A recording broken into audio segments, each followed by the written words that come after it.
that's getting to be a old broken record. And I'm actually tired, disappointed for not only us and our team, but our fans also. And we got to figure some things out. So we are working at it, trying to figure out how to get our offense going.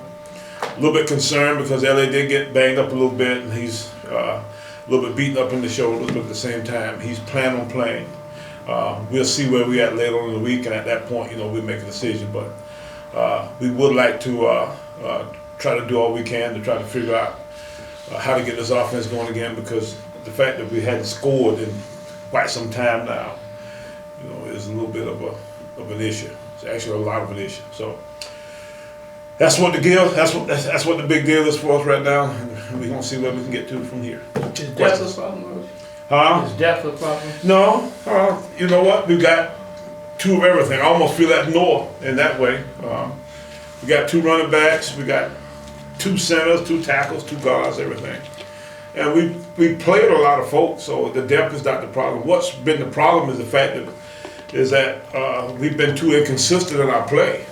We'll have one guy that we'll bust an assignment here, we'll run the wrong way there. I guess one of the indicators was that we had a couple instances where on the first series of the game where we probably could have gotten them stopped and didn't quite get it done, and then they kick off to us and we got a left return call, and our kid didn't think it quick get that, so we got turns up and goes right. Some of that kind of stuff was just kind of problematic of sorts. And from there we get the football on the field and stall out down there, don't quite get it, and they get closer to go for a field goal, try to make a field goal, don't make it. I thought our kicker might have gotten roughed a little bit. I didn't realize it until I saw the film and saw that he gotten hit pretty good. And, wish we had gotten that call. Sometimes the fast time is not quite the same as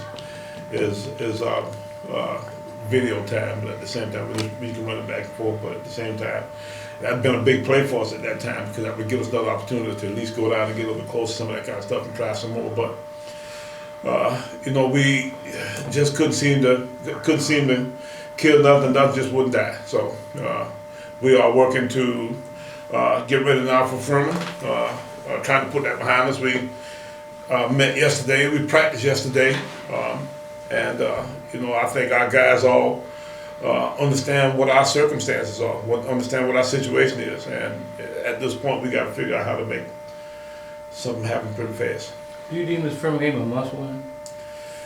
Well, every game's a must-win, Levi. That must-win thing is just copy for you guys to figure out what you got to put in the headlines. Yeah, it is a must-win, but at the same time, the next one is a must-win too. So if for some reason we don't beat Furman, then the next one will be a must-win. That kind of deal. But yeah, it's a big win for us, and it's at this point we are probably in a situation where it'd be hard for us to get a at-large berth into the playoffs. So I don't know if I'd take a chance on doing anything that would overexpose us for possible situations later down the road a piece. Say for instance, if I had a guy who I might be able to get fully healthy for Hampton the next game, or if I held that guy and or if I played him this week, I might err toward trying to hold a guy at this point, because I want to make sure the conference race right now is my best shot. So that's kind of what my thinking is at this point. So with that being the answer, I guess this is not a must-win game, is it? but it is it's a big game for us, yes. Well, Coach, could you understand some people at this point in the program that you would perform better against non-HBCUs like a Coastal? Well, I don't think it's got anything to do with whether they're non-HBCU or not. It's got more to do with the fact they got a good football team. We don't necessarily distinguish between one or the other. It may be something that because of historical significance, we seem to put a lot of value on. But I just see another football team out there, and Coastal's got all of the elements in place to continue to play very, very well. And they've got a really nice program down there. So I just want to congratulate them and the fact that they've done well. At this point, we're going about the task of trying to solve our issues, and our biggest issue is the fact that we're trying to beat the next team, which whoever they are. They just happen to be Furman, I guess. Speaking of the MAC schedule, do you sense that you're approaching a part of the season where teams that have a higher sense of trying to play and well against you guys and defeat you guys? Well, I'm sure it is, but now that's not so unusual. Every year, guys think this is the year we go get them, at that point. We've had years where we've started off slow in our non-conference schedule. Eventually, we find our way. Hopefully that's the case this year. And I'll guarantee you that, we'll start a campaign around here around the time that we get into our league play that'll give our kids, a new excitement again.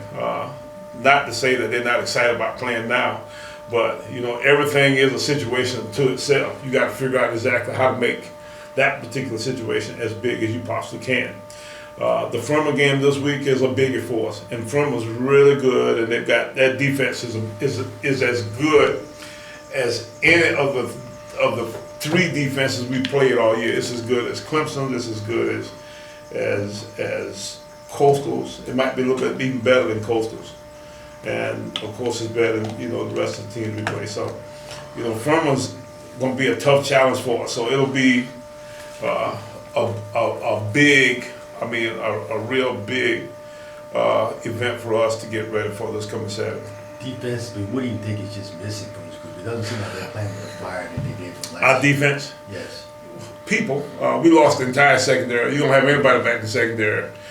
We lost pretty much the entire linebacking core. The guys who started for us last year, linebacker, are not back. And and you got a new scheme. You're trying to figure out and try to make sure that you understand all the nuances of a new scheme. You put those ingredients together and you get a little bit. But I thought our defense played really well for a period, in the second half. And then, of course, we turned the football over at a time when they hadn't had a chance to really to fully recuperate. As far as the situation was concerned that way. Conditioning-wise, physically, they had been out there for a long time, and then they get off the field on a fumble. The very first play after the fumble, we throw a pick, get it back, and they hit a big run on us that way. But besides that, our defense, I thought, played better. They did not play up to the speed that that we thought that a South Carolina State defense ought to play at. And I think we all realize that we're not at that point yet. But we're developing a young group of linebackers. Justin Hughes is back, but we're playing Darius Leonard and we tried to play Brock some of that hadn't worked out. We're working with Hughes, trying to get Hughes, and Hughes will start probably playing the best of all of them. He's the older of the guys. Didn't play quite as much last year, but he's back playing now pretty much, and you just gotta understand that it's gonna take a while to get those guys going. At the rate they were going last year. So that's kind of what we're dealing with at this point. At this point, is there any question of your confidence in this team at this point? Oh, there's some question that when you get beat the way we've gotten beaten the last 2 weeks, of course there's some question, there's some confidence kinds of issues that you have, and that's what we're building. And the only way we can fix some of that kind of stuff, and I was talking to our team yesterday, I told them, I said, there's nothing wrong with this team that a little bit of success wouldn't somehow or another solve. You got to go out and do things in a way where you build some confidence that way. And the only way you build confidence is to have some success and to win. Success is the glue of any kind of group or team or whatever have you, when they got to hang together and be together for long periods of time. The fact that they're having some kind of enjoyment together is what is created by success. Offensively, it seemed like the offensive line had its share of issues. Was that so much with Coastal with what they were doing, or it's just, are you still missing Lima? Well, I think we missed Lima, but I think it's got more to do with Coastal and some of the adjustments they gave us. And when you don't run the football, sometimes it's not necessarily the offensive line. Sometimes it could be some of the other blockers that you have within a particular scheme. Or it could be, a back goes the wrong way or something like that, does not run to the right spot. We had a situation down the goal line where You know, we have a guy who, if he goes a little wide away, if he follows his puller, is what we try to tell him, which is the guy who actually takes him to the spot, then we think he would have scored. Well, you know, he saw daylight, and it's hard to stop. It's hard to tell a running back, you know, not to run the daylight. Okay, but on goal line, you know, when you gap scheming and stuff, sometimes although there may be some daylight there, it's fool's goal, and he got drawn into that deal. And the next play we come back and try to run a similar play. And, you know, those guys, you know, they give us a little bit of blitz. And our kids, our offensive line was, you know, dug in a little bit too hard and didn't come off onto the backer. We end up giving up a large yardage play there. And then we come back, and the next snap, we got a little deal where we're going to run a little speed sweep deal and, you know, try to get the end zone that way. And we get a movement up front. So, you know, at that point, then we got to throw the football, which is what, you know, we end up doing before we kick the field goal. So, you're right. You know, there are issues, but at the same time, you know, it's not all in the offensive line and that kind of stuff. It's got to do with you know, with some other positions also. What's your true assessment of your quarterback position? What's your true assessment? I thought he played better Saturday. I don't think he still played quite well enough for us to be fully functional. But at the same time, I thought he was a good bit better. He made some mistakes. You know, that's not so unusual with a young quarterback that way. One of the mistakes he made was we were in field goal territory one time. He took a sack that got us out of field goal territory, somewhere down there, something of that sort. And, you know, I told him that, and he understood that. He knows he can't do that, which is the most you can ask for under these circumstances. You want a guy, you know, once he makes a mistake to, you know, to understand and not continuously repeat that behavior. So as we continue to develop him, you know, I'm hoping that he's healthy and well this week and ready to go, because, you know, I'd hate for him to lose some of the momentum that he's gained and some of the strides he went from week 1 to week 2 now to week 3. You know, I can see the improvement. I thought he took a little bit of step backwards in week 2.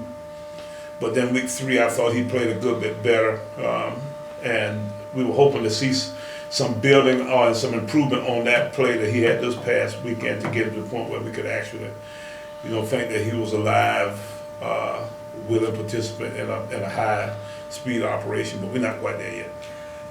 How much do you advise the players as well about keeping it cool, 3 unsportsmanlike penalties on Saturday? Yeah, and, you know, I told him, I said, you know, the example I used was the early bird gets the worm, but the second mouse gets the cheese. You get a little bit of a deal there where they always seem to catch the second person, and all those things were little deals where on film you could see, you know, there was a little pushing and shoving, that kind of stuff going. And, you know, I think a young team sometimes, when it gets frustrated by it all, you know, they have a tendency to push back, you know, but at the same time, we have addressed those issues, and we have some other little things in place so they can remember not to do those things again. But let's hope that that's something that's behind us now, because, you know, that won't be tolerated here. Talked a lot about Furman's defense. What about your offense? Furman's offense is pretty good too. The big thing in Furman's offense that's probably, you know, a little bit different is that they did lose their quarterback in the first game, in the first half. Well, the first game was somewhere in there, I think it was. And he was not only one of their quarterbacks, but he was the offensive captain. And if you remember him down here last year, Reese Hannon, you know, he was a heck of a player. What they've done is they've got the kid Dylan Woodruff now, who's a redshirt friend, who played a little bit for him last year, I think, you know, and then got redshirted because he got something hurt last year. I forgot exactly what it was. And he's an athlete too now. He can throw it and he can run it. He's just not as experienced as the older guy. Their offensive line is a little bit different, but they're still an offensive line in Furman's way. They got some special kind of abilities by their tight ends are really good. They're big, lanky kids that can run. You know, they got speed outside, and then they got the Hank McLeod kid back. He rushed for over 1,000 yards last year, who's a really good player. So, You know, they offensively they've got the stuff to, you know, to really come on and play well. I think, you know, the biggest issue they had Saturday was that they were delayed for a little over an hour before they played Saturday, and you know, there were times when it was monsoon kind of condition. It was raining so hard until you could hardly see the video.